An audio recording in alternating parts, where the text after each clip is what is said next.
오늘 여러분들과 대만 수입 화장품 관리 개요에 대해서 말씀드릴 수 있는 시간을 갖게 된 것을 기쁘게 생각합니다. 저는 슈퍼 레퍼토리의 쉬바이준이라고 합니다.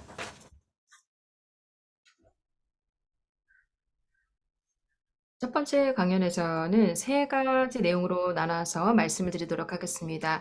우선은 대만 수입 화장품 절차 및 주요 규정에 대해서 말씀을 드리고요. 두 번째로는 개정법 시행 현황 및 최신 규제 현황, 세 번째로는 특정 용도 화장품 신청 정보에 대해서 말씀을 드리겠습니다.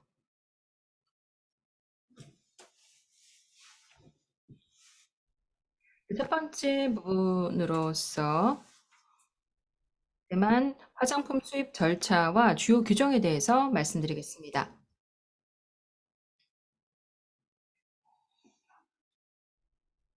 대만의 규정에 따르면 위에 보시다시피 정의가 나와 있습니다. 대만에서 화장품이란 인체 외부, 치아 또는 구강 점막에 적용을 하면서 모발과 피부를 윤택하게 하고 후각을 자극하고 체출을 개선하며 용모를 꾸미거나 신체를 청결하게 하는 제재를 의미합니다. 여러분들의 제품이 만약에 다른 약물을 첨가했을 경우에는 화장품에 속하지 않습니다. 이것은 대만 화장품의 가장 중요한 정의라고 말씀드릴 수 있겠습니다. 아래 표를 보시면 항목 부분이 있습니다.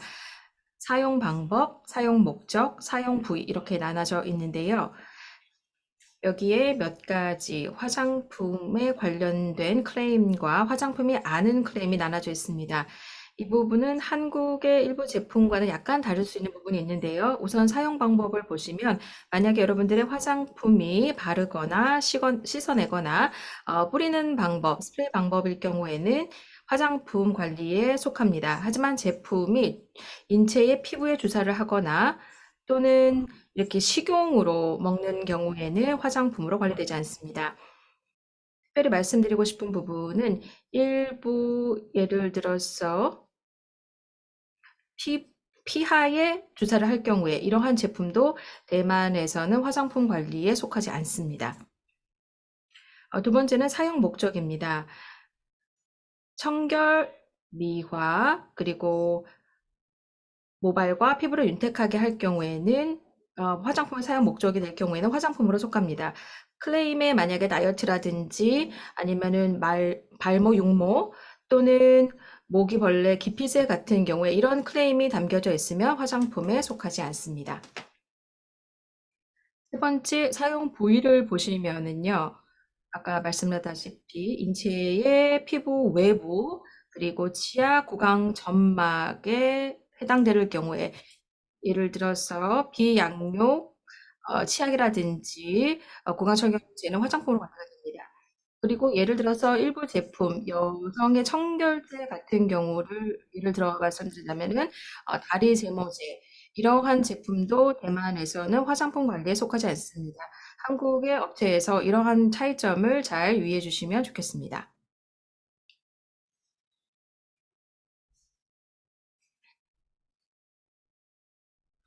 그러면은 수입 절차를 한번 살펴보도록 하겠습니다. 국산 화장품과 수입 화장품으로 나눠지겠습니다. 국산 화장품은 대만에서 제조를 하는 것이고 수입 화장품은 이제 해외에서 수입을 하는 것인데요.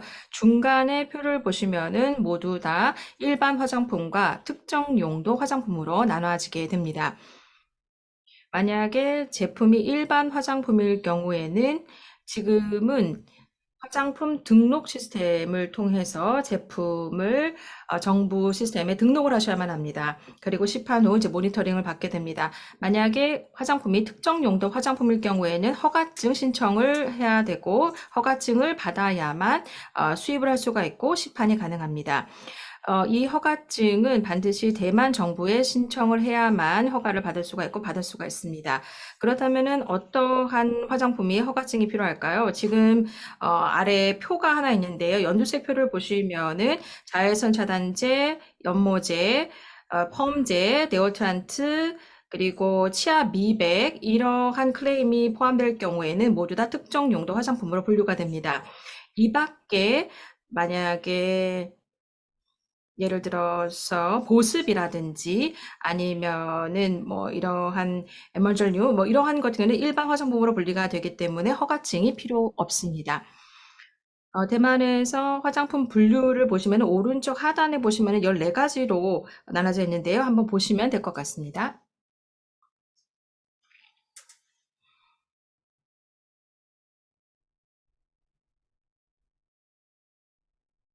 한국 업체에서 대만의 제품을 수출을 하고자 한다면은 수입 또는 뭐 판매업자들이 주의해야 할 몇 가지 주요 상황들이 있습니다.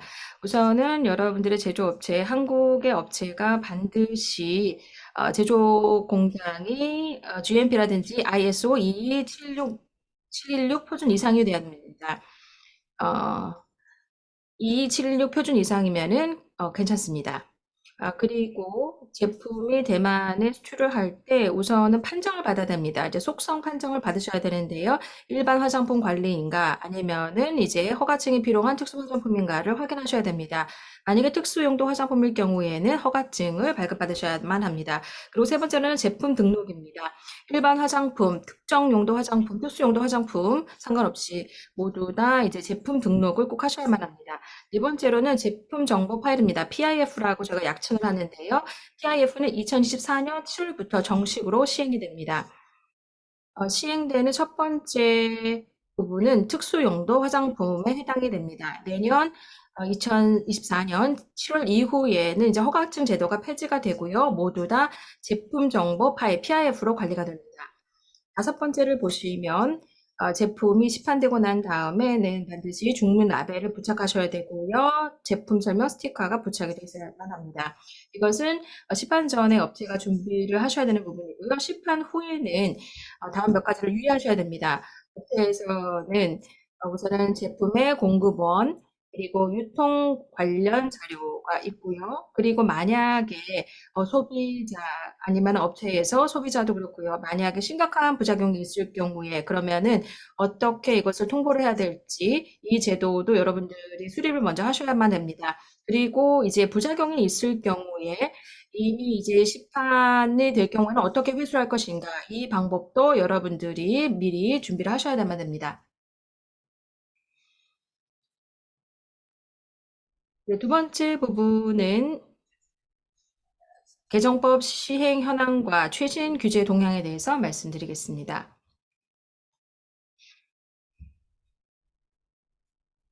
지금 써 있는 것처럼 시판전, 시판후가 있습니다. 시판전의 가장 큰 변화는 바로 화장품의 정의가 변경이 되었습니다. 국제 규제 기준에 부합을 하고요. 그리고 제품 등록 제도가 신설이 되었습니다. 세 번째는 특정 용도 화장품 같은 경우에는 PIF를 등록을 해야 되고 PIF는 SA person 안전성 평가자라는 것을 도입을 했습니다. 이 사람들이 이제 서명을 하고 평가를 해야 되고요. 그리고 화장품 우수 제조 관리 기준이 GMP 아니면은 ISO 22716에 도달을 해야만 합니다. 이렇게 이제 하셔야 되고요. 지금은 유예기간입니다. 구조례와 개정법 유예기간인데요. 2024년부터 내년 2024년 7월까지, 7월 1일까지는 여전히 이제 특정용도 화장품 같은 경우는 허가증을 발급받으셔야만 합니다. 특정용도 화장품의 검사 등록 제도는 내년에 7월 1일까지는 여전히 유용한 제도이기 때문에 여러분들 유의하셔야 되고요. 그리고 시판되고 난 다음에 아까 말씀드렸던 것처럼 만약에 제품이 이상 반응이 발생할 경우에는 반드시 자발적으로 보고를 하고 회수를 하셔야만 합니다.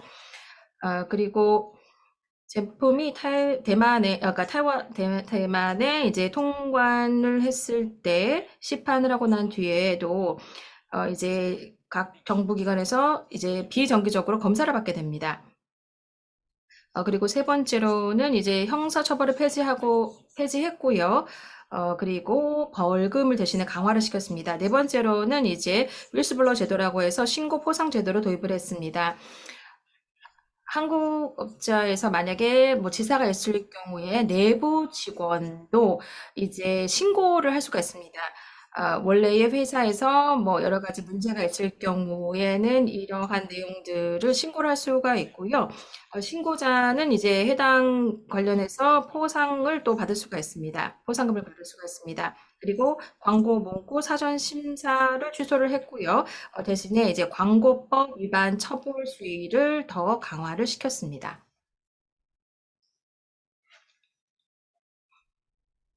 지금 보시는 것은 아까 말씀드렸던 몇 가지를 하나의 그림으로 정리를 해봤습니다. 지금 여러분들 보시면 조금 더 이해가 잘 되실 거라고 생각해서 한번 정리해 보기 때문에 참고를 하시고요. 그러면 이어서 화장품 위생 안전관리법 시행일이 되겠습니다. 지금은 2023년 9월 1일이죠. 그래서 빨간색으로 제가 now라고 지금 적어놨습니다. 지금 아래 하단의 표를 보시면은 이제 시간의 타임라인이 나와 있습니다. 2024년 7월 1일부터는 화장품의 PIF가 실시가 되게 됩니다.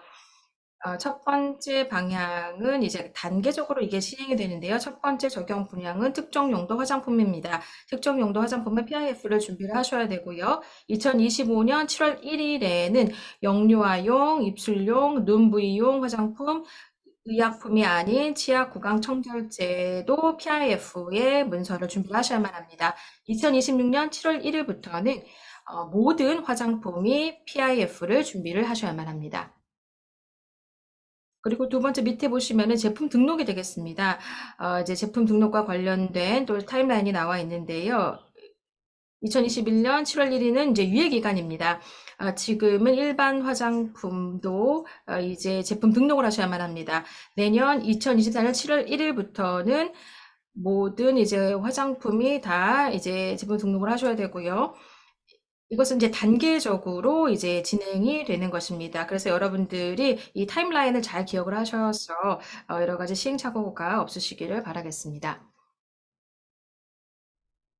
화장품의 성분 관리 체계에 있어서 대만 법규에서는 많은 시책이 있습니다. 굉장히 복잡한데요. 여기에서는 이제 파지티브 리스트가 있고요. 네거티브 리스트가 있습니다. 파지티브 리스트 같은 경우에는 이제 여기에 열거된 성분들만 사용할 수 있다라는 것입니다. 만약에 여기에 없는 성분을 사용해서는 대만에서는 안 되고요. 만약에 대만에 없는 경우에는 미국, 일본, EU 자료를 참고를 하게 됩니다. 만약에 이 세 개 지역에서 합법적으로 사용할 수 있는 성분 같은 경우는 대만의 파지티브 리스트에 없어도 사용을 할 수가 있습니다. 그래서 네 개의 주요한 내용들이 있는데요. 특정용도 화장품 성분 명칭과 사용 제한표가 있고요. 두 번째로는 화장품 보존제 성분 명칭과 사용 제한표가 있습니다. 세 번째로는 화장품 성분 사용 제한표가 있고요. 네 번째로는 화장품 색소 성분 사용 제한표가 있습니다. 이것이 파지티브 리스트와 관련된 부분이고요. 다음을 보시면은 네거티브 리스트입니다. 네거티브 리스트라는 것은 이 리스트에 있는 성분은 모두 다 대만 화장품에서 금지 성분입니다. 두 가지가 있는데요. 화장품 사용 금지 성분표고요. 두 번째로는 화장품에 첨가할 수 없는, 사용할 수 없는 기타 성분들이 리스트에 담겨져 있습니다. 지금은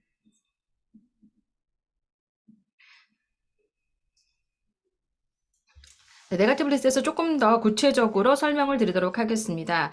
네거티브 리스트가 만약에 써 있으면은 사용할 수 없은 반드시 미국이라든지 일본, 한국, 유럽 지역을 이제 참고를 해야 되고요. 이 지역에서 사용할 수 있다면은 대만에서도 받아들일 수 있습니다. 이것이 이제 그 파지티브 리스트고요. 네거티브는 사용할 수 없는 것만 써 있는 것입니다. 만약에 어떠한 성분이 타이완에 그 금지 사용 성분표가 있는데 일본에서 사용할 수 있다. 아니면 미국에서 사용할 수 있다. 네거티브 리스트는 이렇습니다. 이러한 상황들이 있을 경우에는 대만은 여전히 사용을 할 수 없게 합니다. 그래서 굉장히 좀 복잡합니다. 그래서 이 파지티브 리스트와 네거티브 리스트가 나와 있고요. 그러면은 네거티브 리스트 1, 2는 무슨 차이가 있습니까? 네, 첫 번째로는 일반 성분입니다. 두 번째로는 이제 수시로 증가가 될 수가 있습니다. 미국의 공고에 따라서 최신 법규에 따라서 아니면 EU의 최신 공고에 따라서 지속적으로 이 두 번째 내용들을 업데이트를 하는 것입니다. 네, 이해가 됐습니다.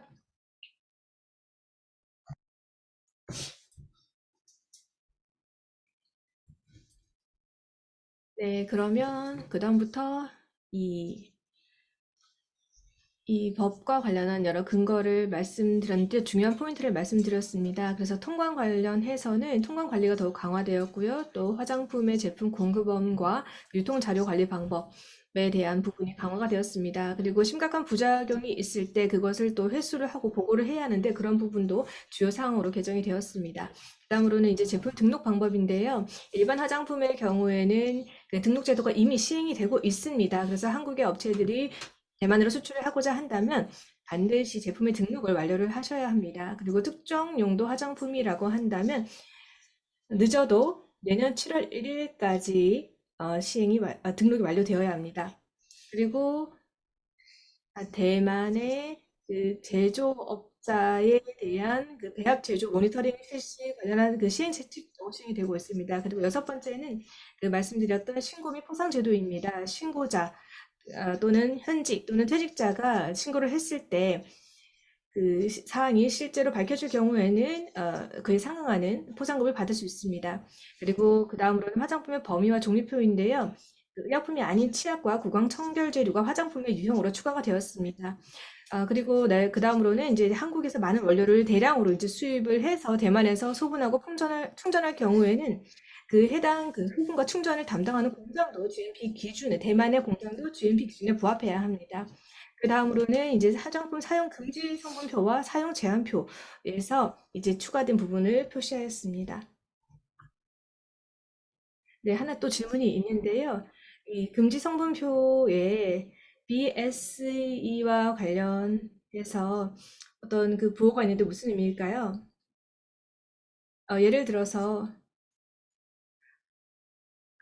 어떤 성분이 어떤 성분 같은 경우에는 이제 식물 유래가 될 수도 있고 동물 유래가 될 수 있습니다. 같은 성분이다 하더라도요. 그래서 이제 그 성분이 만약에 동물 유래 성분이라면 어느 나라에서 그 소의 경우에 어느 나라의 소를 썼는지 그리고 그 소의 그 광우병이 발생 지역이 아니라는 것을 증명할 수 있는 서류가 같이 추가가 되어야 됩니다.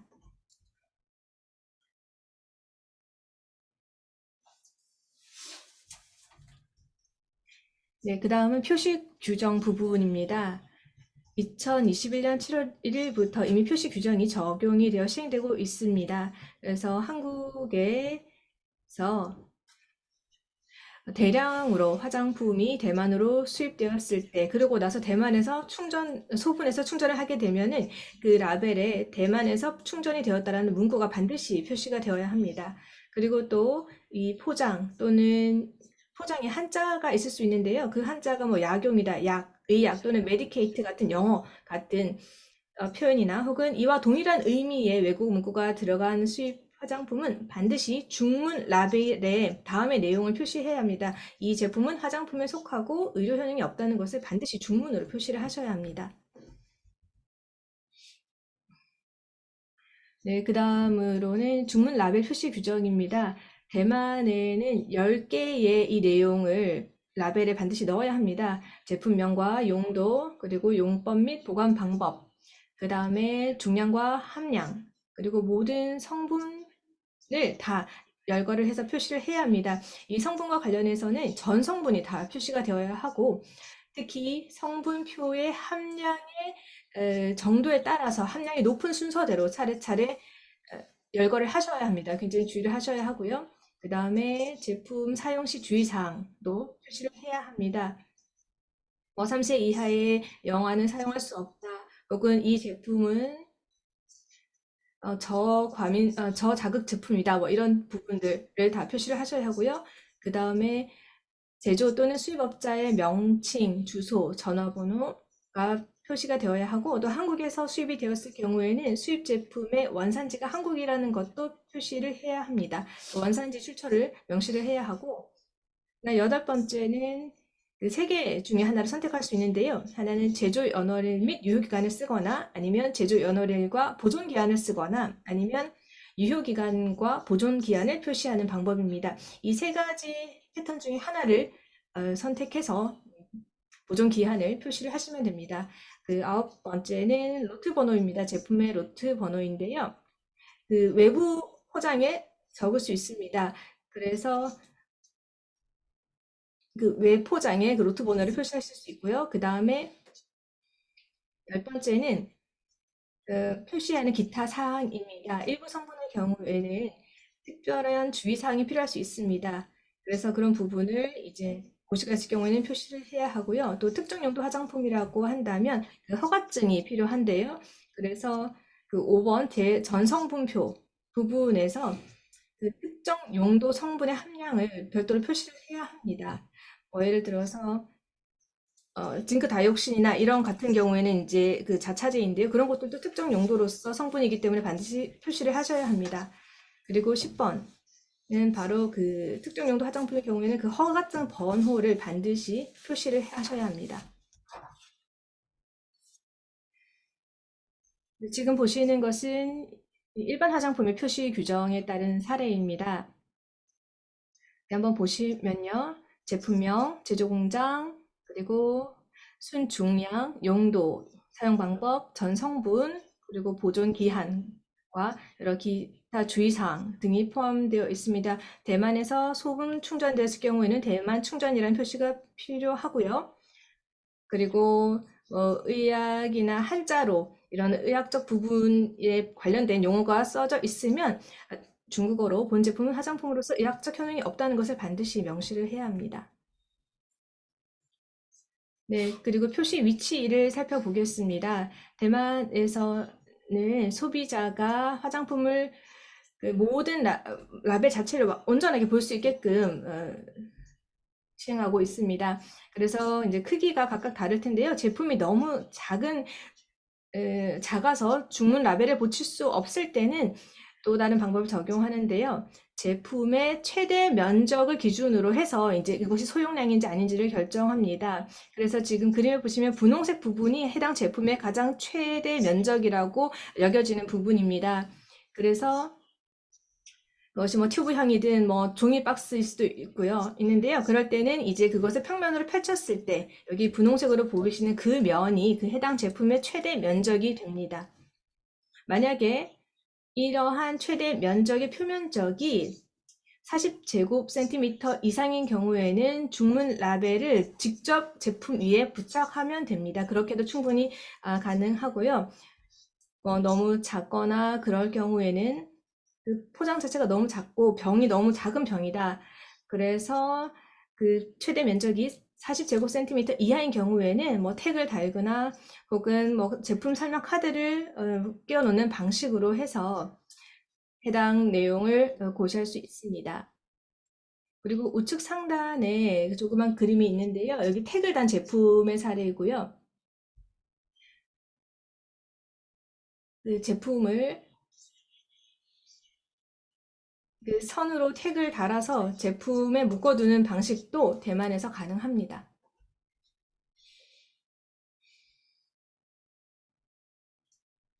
네, 그 다음으로는 특수용도 화장품의 허가증 신청과 관련한 정보를 살펴보겠습니다. 이 부분은 크게 네 가지로 설명을 드리겠습니다. 먼저 그 허가증 신청 시 필요한 사항들, 그 다음에 어떤 서류가 준비되어야 하는지, 그 다음에 허가증을 변경, 양도 또는 만기가 되었을 때 연장을 하는 방법에 대해서 말씀드리고요. 그 다음으로 신원료나 신규 용도 또는 신규 한도를 신청할 때 그 절차를 말씀드리겠습니다. 네, 먼저 그 허가증을 신청할 때 필요한 정보를 살펴보겠습니다. 우선 그 특정 용도 화장품의 경우 가장 많이 볼 수 있는 유형은 다음 네 가지인데요. 바로 자외선 차단 제품, 두발 염색 제품, 펌제, 그리고 데오드란트 제품입니다. 또 이 외에도 뭐 피부를 윤택하게 하는 제품들, 이런 부분, 일부 제품들도 특정 용도 화장품에 속할 수가 있습니다. 그래서 모든 판단 기준은 제품의 성분표를 가지고 이 제품이 어떤 유형에 속하는지를 판단을 해야 합니다.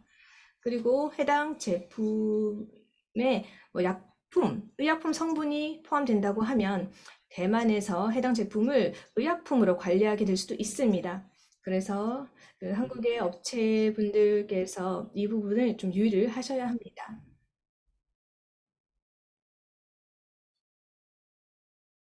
네, 다음으로는 이 심사 신청 전에 준비해야 될 사항인데요.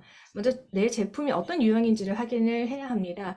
그리고 성분표에 따라서 어떤 성분이 뭐 자차제 혹은 연모제 혹은 펌제의 주요 성분이 무엇인지 등을 확인을 해야 합니다. 그래서 이 성분들을 이제 정리를 해서 확인을 하셔야 되고, 그 다음에 제품의 포장 유형을 확인해야 합니다.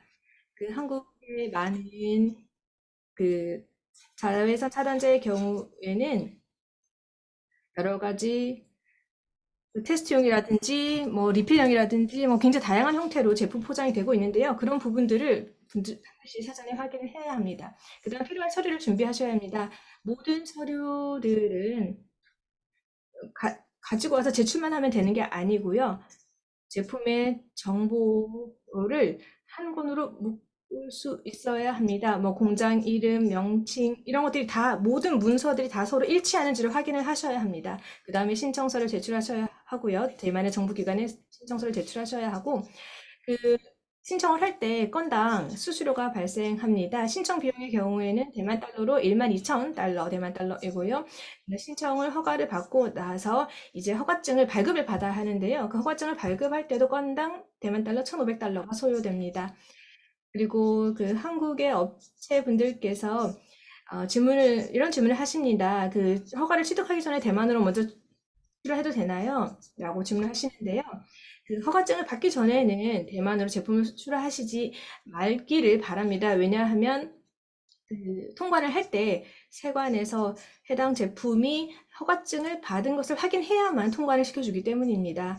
그리고 아직 허가증을 취득하기 전에는 대만의 현지의 유통업체와 그 해당 제품의 출시를 확정하지 않는 것이 좋습니다. 왜냐하면 시간적으로 어떤 변동사항이 생길 수 있기 때문에 이런 부분에 대해서도 우리 한국의 화장품 업체에서 충분히 확인을 하고 주의를 하셔야 하겠습니다. 네, 조금 더 천천히 말씀해 주시면 감사하겠습니다. 네. 네, 그리고 지금 보시는 부분은 대만의 특정 용도 화장품의 성분 명칭과 사용 제한표입니다. 포지티브 리스트를 방식을 통해서 자외선 차단제에는 어떤 주성분이 있는지, 연모제에는 어떤 주성분이 있는지, 펌제는 어떤 주성분이 있는지를 열거하고 있습니다. 그 왼쪽에 보시면 그 성분명이 나오고요. 그 다음 인키네임이 나옵니다. 그 인키네임, 그리고 CAS 넘버가 있고, 그 다음에 그 해당 성분의 한도 기준, 그리고 제한 규정, 그리고 가장 우측에는 비고 및 주의사항을 열거하고 있습니다. 여기에 있는 이 포지티브 리스트에 있는 그 두 성분이 그 각자 제품에 어떤 사용된 성분의 한도가 여기에서 제시한 한도를 넘어서게 되면 그 허가증을 받을 수 없게 됩니다. 그렇기 때문에 그 한도 기준을 반드시 유념하셔야 합니다.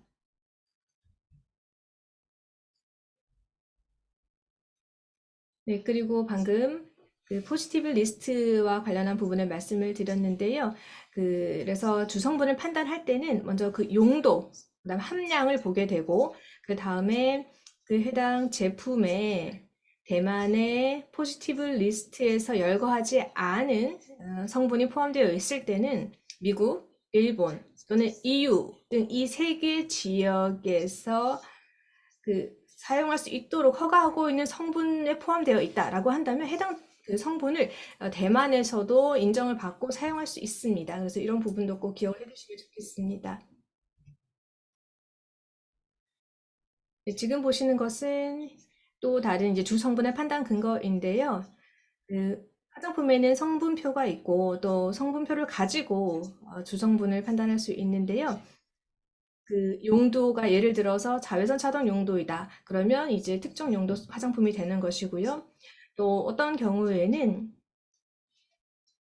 특정 용도 화장품에 두 성분이 포함이 되어 있는데, 첨가가 되어 있는데 그 성분이 자외선 차단 용도가 아닌 것이죠. 그래서 뭐 이산화티타늄 같은 경우에는 자외선 차단제이지만 때로는 충전재로 사용될 수도 있고 혹은 미백제로 사용될 수도 있습니다. 그래서 같은 동일한 성분이라 하더라도 만약에 자외선 차단 용도가 아닌 경우에는 해당 제품은 이제 일반 화장품으로 평가가 됩니다. 그리고 또 대만의 그 포지티브 리스트에는 포함되어 있지 않지만 해당 성분이 자외선 차단의 어떤 성분으로서 그 역할을 할 수 있다. 그리고 해당 성분이 미국이나 일본, EU 등의 기준에 부합하고 또 해당 지역에서 사용 기준이 있을 경우에는 대만에서 해당 성분에 대해서도 특정 용도 화장품의 성분으로 사용할 수 있도록 허가하고 있습니다. 그 다음으로는 이제 기타 성분을 판정하는 부분인데요. 주성분 외에도 대만 정부는 그 보존제 성분이 기준을 초과했는지, 그리고 사용 금지 성분을 사용했는지, 혹은 사용 제한 성분이 있는지, 혹은 의약품 성분이 있는지 이 모든 것들을 다 판단을 하게 됩니다. 심사를 받아야 하는 부분이고요. 네, 그 다음으로 이제 허가증 심사 소요 기간을 보도록 하겠습니다. 대만에서 이제 모든 서류가 다 준비가 되고 그 다음에 제출을 해서 이제 허가를 취득하기까지는 보통 90일이 걸립니다. 그런데 대만 정부가 제출받은 서류에 대해서 어떤 의견을 제안하고 문제를 제기를 하면 30일 동안 보완을 해야 합니다. 그래서 30일 이내에 서류 보완이 완성이 되면 다시 허가증을 이제 받을 수가 있고요. 그런데 그 30일 이내에 대만 정부가 요구하는 서류를 보충할 수 없게 되면 이제 반려가 됩니다. 그래서 반려가 되면 이제 4개월, 약 120일 정도에 걸쳐서 다시 필요한 서류를 준비하게 됩니다. 그리고 4개월 동안 반려된 서류에 필요한 부분을 다 보충하게 되고 보완하게 되면 재심사를 하게 됩니다. 그래서 재심사가 잘 되면 다시 이제 허가증을 받을 수 있게 되는 것입니다. 그런데 만약에 그 재심사에서도 대만 정부의 기준을 충족하지 못할 경우에는 기각이 되고 업체는 다시 신청 단계를 아예 처음부터 밟아야 합니다.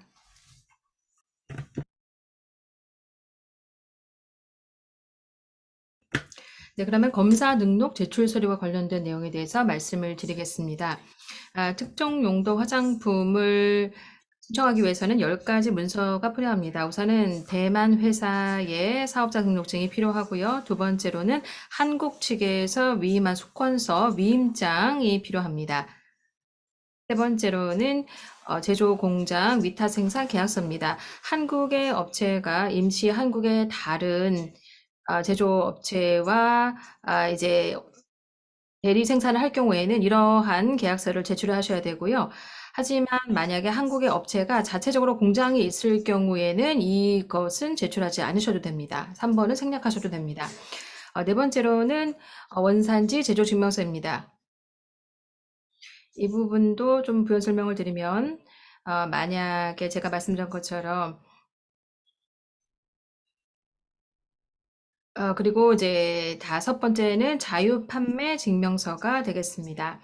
이 제품이 한국 현지에서 이미 이제 유통이 될 경우에는 이제 자판증을 제출하셔야 되고요. 이 문서는 대한화장품협회에서 신청을 하셔서 제출하시면 됩니다. 아까 발급받아서 신청하시면 됩니다. 6번째는 전성분표입니다. 7번째는 주성분 검사 보고서와 시험 성적서고요. 이번은 주요 성분에 관련된 그 세부 테스트를 진행을 하는 것입니다. 어떠한 내용이 필요한지는 잠시 뒤에 조금 더 자세한 설명을 드리고요. 8번째로는 제품 1, 2차 포장 디자인 시안이 되겠습니다. 그리고 단상자, 그리고 실물 또는 이러한 것들을 이제 제출하셔야 되고요. 9번째는 이제 기타 제품 표시 광고 실증 자료입니다. 이 제품이 이제 자차제 같은 경우는 SPF 리포트를 제출하셔야 됩니다. 만약에 PA와 관련된 거는 이제 PA와 관련된 리포트를 제출하셔야 됩니다. 만약에 다른 클레임, 예를 들어서 워터프루프 같은 경우에 뭐 이러한 것들을 클레임을 이제 할 경우에 광고문이 들어가 있으면은 관련된 리포트를 함께 제출해 주셔야만 합니다. 10번째로는 중문 라벨입니다. 이상 모든 자료는 번체자 중문 또는 영문으로 작성을 해서 제출을 하셔야 됩니다. 대만에서는 번체자가 아닌 간체자는 받아들이지 않기 때문에 반드시 번체자 중문으로 제출하셔야 됩니다. 앞서 말씀드렸던 것처럼 이제 전성분표인데요. 인키는 name을 명확하게 쓰고요. case number, function을 쓰셔야 됩니다. 그리고 성분의 percentage를 쓰셔야 합니다. 성분 부분에 있어서는 반드시 잘 사용을 하셔야 되고요. 일부 업체에서는 이것은 기밀이기 때문에 이것을 쓰고 싶지 않는 부분도 있는데 대만의 심사 제도에 따르면은 반드시 모든 성분에는 반드시 명확하게 이제 함량을 퍼센테이지로 명확하게 기재를 하셔야만 합니다. 유의하셔야 되는 부분은요. 이제 중량, 백분율, 그리고 이제 그 부피가 되게 W냐 아니면은 이제 WB냐 이것을 잘 유념하셔야 됩니다.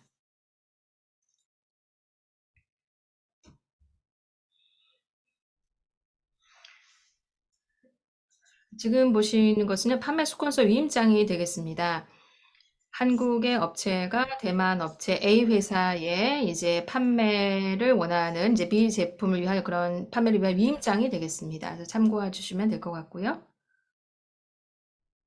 지금 이 문서는 free sales라고 되어 있는데요. 한국에서 만약에 대한화장품협회에서 신청을 하시면은 이 문서를 이제 공장 제조 증명, 자유 판매 증명서가 이제 함께 포함되어 있습니다. 그래서 대만 허가 신청서에 여러분들이 이것을 사용할 수가 있습니다. 명확하게 한국 어느 제조업체인지 명칭, 주소를 명확히 기재하셔야 되고요. 대만 회사는 어떤 회사인지, 그리고 수입 판매 업체 명칭, 제품을 모두 다 명확하게 쓰셔야만 합니다.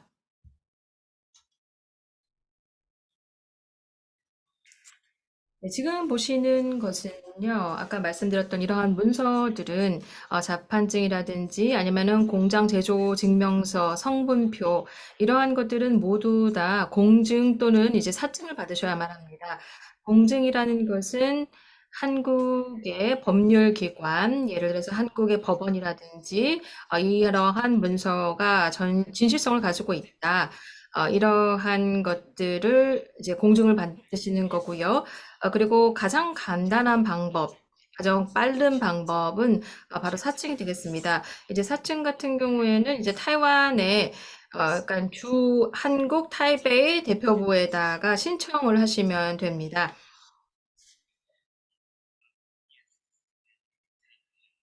한국에 이제 두 곳의 대표부가 아니라 하나는 서울에 있고 하나는 부산에 있습니다. 그래서 여러분들께서는 이 타이베이 대표부를 통해서 공증을 받으시는 방법이 가장 편리한 방법이라는 말씀을 전해드리겠습니다. 검사 보고서에 관련된 부분입니다. 주성분표 검사 보고서에는 몇 가지 중요한 것이 포함이 되어 있는데요. 외관이 포함이 되어 있고요. 그리고 pH 값. 세 번째로는 주성분 시험법이 포함이 되어 있고, 검사 결과. 다섯 번째로는 그래프가 또 포함이 됩니다. 이러한 것들은 모두 기기 분석을 통해서 우리가 얻은 결과값이 되겠습니다. 그래서 이러한 시험 성적서가 필요합니다. 특히 여러분들이 유의를 하셔야 될 부분은요. 우리의 성분표는 이제 백분율을 우리가 표기를 해야만 합니다. 그렇기 때문에 성분표에서 기재된 데이터가 명확해야 되는데요. 지금 아래 부분을 이제 보시면 수치가 나와 있습니다. 만약에 성분표에 이 성분이 0.35%라고 기재를 했을 경우에 여기에 검사 보고서가 시험 성적서의 데이터는 반드시 0.315에서 0.385 사이에 있어야 합니다. 그리고 이제 플러스 마이너스 10% 레인지가 이제 허용치가 되겠습니다.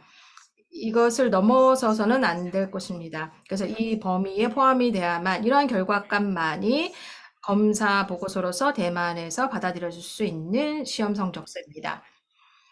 이 밖에 검사 보고서 이외에도 또 다른 것은 이제 COA가 또 필요합니다.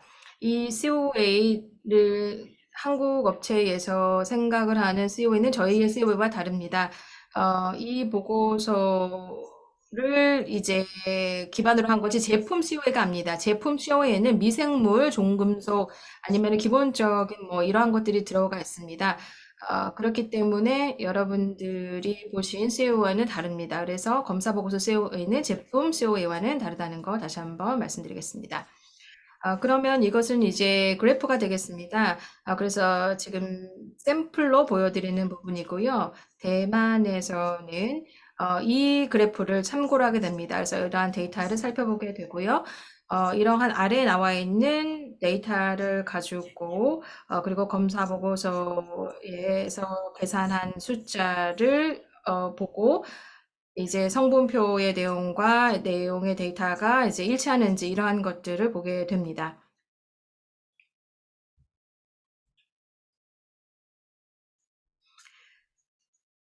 네, 지금 보이는 것은 이제 효능과 관련된 부분입니다. 대부분 제품이 SPF, PA가 나와 있을 경우에는 SPF와 PA의 이제 특정 보고 내용이 나와 있어야 됩니다. 테스트 내용이 나와야 되는데요. SPF는 기기 보고서 혹은 인체 적용 시공 보고서를 사용 가능합니다.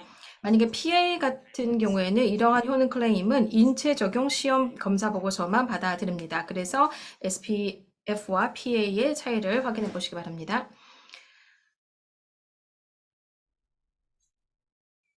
이어서는 이제 표시 부분이 되겠습니다. 좌측을 보시면은 이제 용기, 뭐 실제 용기인데요. 나의 제품이 이제 뭐 높이와 이제 어떻게 표시를 해야 되는지 이런 것들을 보시고요. 오른쪽을 보시면은 이제 그 단상자 시안이 되겠습니다. 그래서 이게 높이, 넓이, 만약에 중국 설명서 아니면 라벨에 뭐 중국어로 붙일 경우는 어디다 붙일 것인지 이런 것들이 명확하게 드러나야 됩니다. 웹포장 같은 경우에는 간혹 클레임이 나와 있는데요. SPF, PA 또는 이제 워터프루프 이러한 것들이 나와 있을 수가 있는데요. 대만 정부에서 심사를 할 때 반드시 이러한 클레임을 확인을 하게 됩니다. 그래서 앞서 PPT에서 말씀을 드렸었는데요. 만약에 제품이 웹포장에 클레임이 있을 경우에는 관련된 정보를 반드시 함께 기입을 하셔야만 합니다.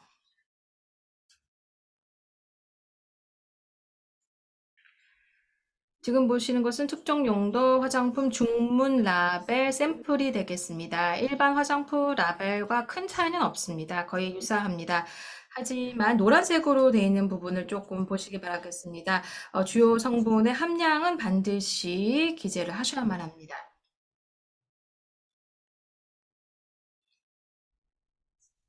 이어서 허가증 변경 양도 연장과 관련된 내용입니다. 이 부분을 보시면 한국 업체에서 뭐 사용할 수 있는 기회는 많지 않을 것 같습니다. 허가증 부분 같은 경우는 내년 7월 1일까지만 사용하기 때문에 그리고 나서는 이제 PIF로 이제 관리가 됩니다. 그래서 내년까지만 사용하게 되는데요. 그래도 여러분들에게 이제 변경 관련된 내용에 대해서 좀 말씀드리겠습니다. 제품이 만약에 지금의 이제 허가증 있는 전제에 만약에 포장이라든지 아니면은 제품 라인이 추가가 된다든지 아니면은 성분표에 변경이 있다거나 포장에 변경이 있다거나 아니면은 제조 공장이 변경이 있을 경우에는 이제 제출해야 될 자료가 완전히 다릅니다. 그래서 특별히 제가 여러분들을 위해서 지금 정리를 해봤습니다. 그래서 업체분들께서 이것을 참고로 하시면 될 것 같고요. 변경을 할 때 어떤 서류가 필요한지를 보시면 될 것 같습니다. 그리고 밑에 보시면은 이제 작업 기간입니다. 그래서 변경을 할 때마다 소요되는 시간이 완전히 다릅니다.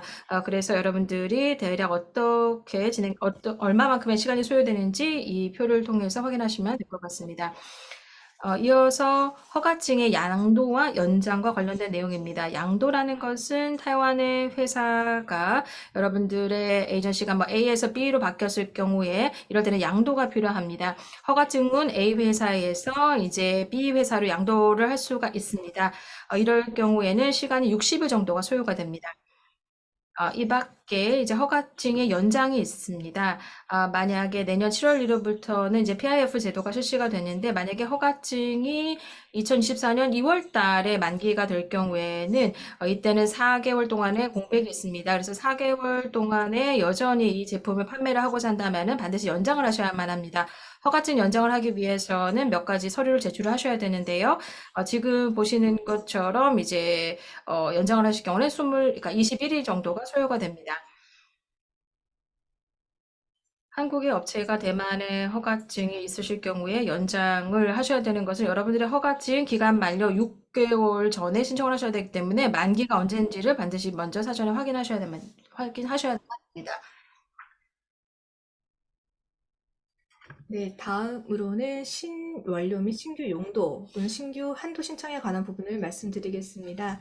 만약에 제품에 사용되고 있는 성분이 미국, 일본, EU에서도 사용된 적이 없다라고 하면 어떻게 대만으로 수출할 수 있을까요? 이런 질문이 있을 수 있는데요. 이 신성분, 신원료라는 것은 인기 네임이나 카스 넘버가 없다. 그리고 한국 업체가 독자적으로 만든 원료이다. 그리고 해당 성분이 대만 현행 법규에 등록되지 않은 성분이다. 라고 하면 신원료가 될 수 있습니다.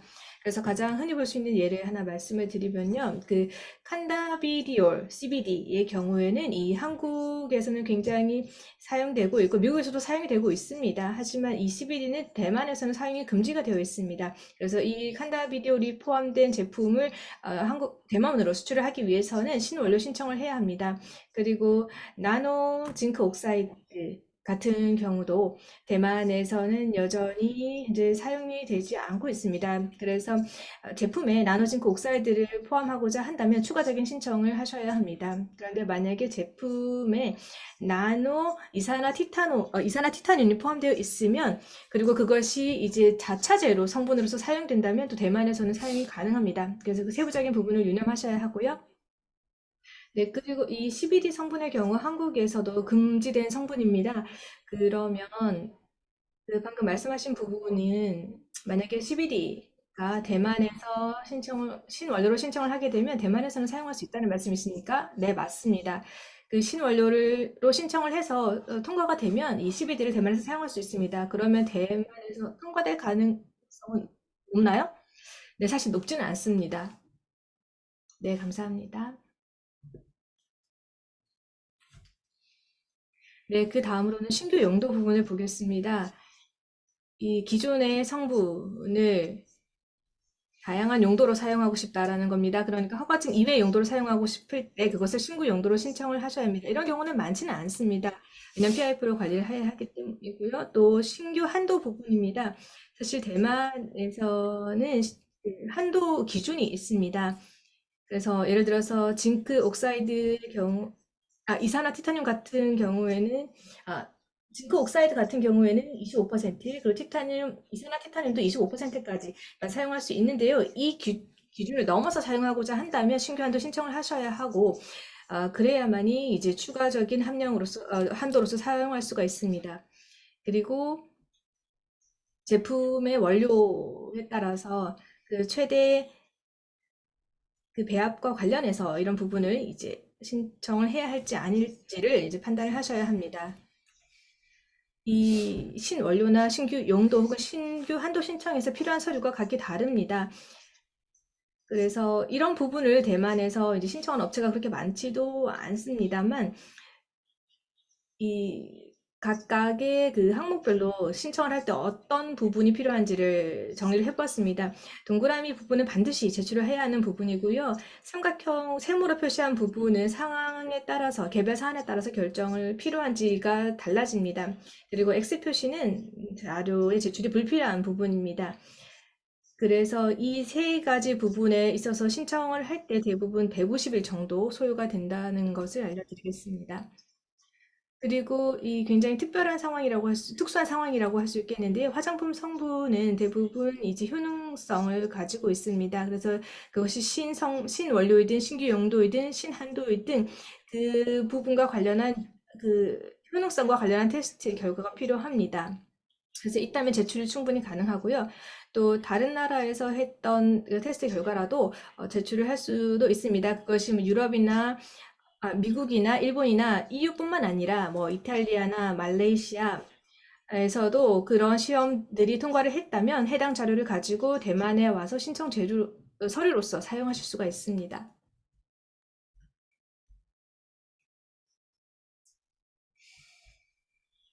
네, 그리고 Q&A 부분인데요. 가장 많이 나오는 질문들을 정리를 해보았습니다. 먼저 대만의 화장품에서 동물 실험에 대해서 어떠한 해석이 있는지 궁금합니다라는 질문이 많이 들어옵니다. 대만은 현재 그 동물을 사용하는 실험을 금지하고 있습니다. 화장품 테스트에서요. 그런데 만약에 평가를 한 후에 그 인체에 해를 끼칠 우려가 있다고 판단이 되면 추가적으로 동물 실험 진행을 신청할 수 있습니다. 그리고 두 번째 질문은 대만에 화장품을 수출하는 데 있어서 뭐 ISO나 CGMP 등 꼭 필요한 인증이나 인허가가 있나요? 라는 질문인데요. 있습니다. 그 제조 공장은 ISO 22716 그리고 GMP 이상, 기준 이상에 부합하는 수준이어야 합니다. 네, 여기서 추가적인 질문이 있는데요. 그 한국의 화장품 주관 정보기관은 식약품 안전처인데요. 그 CGMP 같은 부분은 이제 식약처에서 한국의 제조업체에 발급을 하는 것입니다. 그런데 이 CGMP, 그 식약처의 CGMP 인증을 받게 되면 이것도 대만에서 인정되나요? 네, 그렇습니다. 대만에서도 인정이 됩니다. 그러면 이 제조소가 이 인증을 가지고 있다면 이러한 인증서를 자체 클레임의 방식으로 제출할 수 있나요? 그 현재 그 자체 클레임, 자체 성명서 이런 부분은 인정받을 수 없습니다. 현재는 이 성명서는 인정을 받지 못합니다. 인증서만 제출을 하셔야 합니다. 네, 알겠습니다. 네, 그리고 그 다음으로는 그 대만에 이미 허가증을 가지고 있는 제품에 그 제품의 처방이나 제조사의 변경이 있을 때 변경 신고를 해야 할까요? 라는 질문인데요. 네, 맞습니다. 허가 자료에 대한 변경이 필요하고요. 그다음에 또 제품에 향정이나 여러 향료 같은 기재 있을 때 그런 것들을 알러젠 성분을 표기해야 하는가라는 질문인데요. 현재 대만에서는 이러한 그 알러젠 성분 표기와 관련해서는 강제적인 규정이 없습니다. 하지만 그래도 표시를 하는 것이 가장 좋지 않을까 생각합니다. 네, 그 다음으로는요. 그 제품의 처방이 동일한 상태에서 뭐 향정, 향료나 착색제만 다르게 적용됐을 때 각각 등록을 해야 하는가, 각각 허가증을 받아야 하는가라는 질문입니다.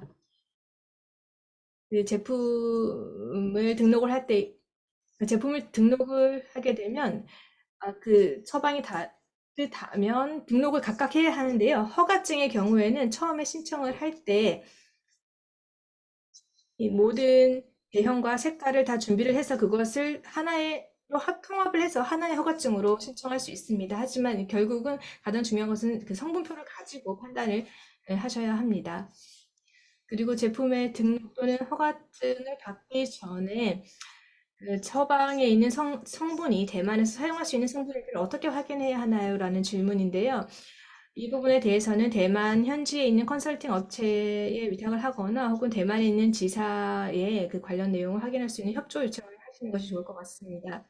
그리고 그 한국에서 발급한 검사 보고서를 대만에서도 사용할 수 있는가라는 질문인데요. 네, 한국에서 이제 발급한 이 보고서를 대만에서도 인정을 해주는가 라는 부분입니다. 대만에서 이제 판매를 하려면 대만 기준에 부합하는 검사 보고서가 필요합니다. 네, 지금까지 말씀을 드렸습니다. 네, 그 대만의 기준에 부합하는 검사 보고서라고 말씀해 주셨는데요. 그 해당자는 대만에서 테스트를 얻은 보고서를 말씀하시는 건가요? 네, 그렇습니다. 네, 그 판매 유통 채널에 따라서 달라질 수 있는데요. 대만의 대형 판매업체나 전자상거래를 통해서 판매하게 된다면 반드시 그 검사 보고서가 필요합니다. 다른 유통 채널을 통해서 판매를 하게 되면 그런 검사 보고서는 필요 없나요? 그 시장 샘플링 다른 채널이게 되면은 이 다른 유통 채널을 활용하게 되면 시장 샘플링 검사를 하게 됩니다. 이제 부정기적으로 이제 시장 샘플링 추출 검사를 하게 됩니다. 그래서 만약에 거기서 이제 적발이 되거나 위법 사례가 되면은 이제 벌금이나 그런 상황이 나올 수 있습니다. 그러면 그 유통 채널과 관계없이 대만에서 판매를 하고 수출하고 판매를 하려면 대만에서 테스트를 하고 그걸 기반으로 대만의 기준에 부합하는 검사 보고서를 가지고 있어야 한다라는 말씀이신가요? 네, 그렇습니다. 그리고 또 하나 질문이 있는데요. 네, 특정 용도 화장품과 일반 화장품의 신청 주체와 관련한 질문입니다. 그 일반 화장품과 특정 용도 화장품 과 관련해서 이제 허가증을 신청하거나 제품을 등록할 때 반드시 대만에서 설립한 법인을 통해서 신청을 해야 합니까? 그렇습니다. 반드시 대만에서 설립된 회사를 통해서 신청을 하셔야 합니다. 그러면 예를 들어서 여러 그 수입업체가 수입하고자 하는 수입업체가 다양하다고 한다면 그 수입업체별로 각각 수입허가증과 수입허가증 신청원 제품 등록을 각각 해야 하나요? 네, 뭐 예를 들어서 동일한 한국산 제품을 대만에 있는 세 개의 업체를 통해서 판매를 하려고 한다라고 하면 이 세 개의 대만 업체 모두가 각각 허가 신청을 하거나 제품 등록을 해야 합니다. 그러면 등록도 마찬가지라는 것이죠? 네, 그렇습니다. 등록도 각각 개별적으로 다 등록을 하셔야 합니다. 업체별로요. 네, 서류를 준비해서 그 대만의 세 개의 만약에 세 개가 있다고 하면 대만에 있는 세 개 업체에 각각 동일한 이 문서를 다 제공을 하고 그 세 개 업체가 각각 제품 등록이나 허가책 신청을 해야 한다는 말씀이시죠? 네, 그렇습니다. 그리고 또 하나 흔히 볼 수 있는 상황이 한국의 업체가 대만의 자사를 가지고 있고 이 대만의 자회사가 대만에 있는 한국의 자회사가 대만의 현지에 있는 ABC 판매 업체에 이제 판매를 하게 된다면 이 자회사를 통해서 할 수 있다는 것입니다. 네. 네, 그럼 저희 첫 번째 세션은 여기서 마무리하도록 하겠습니다.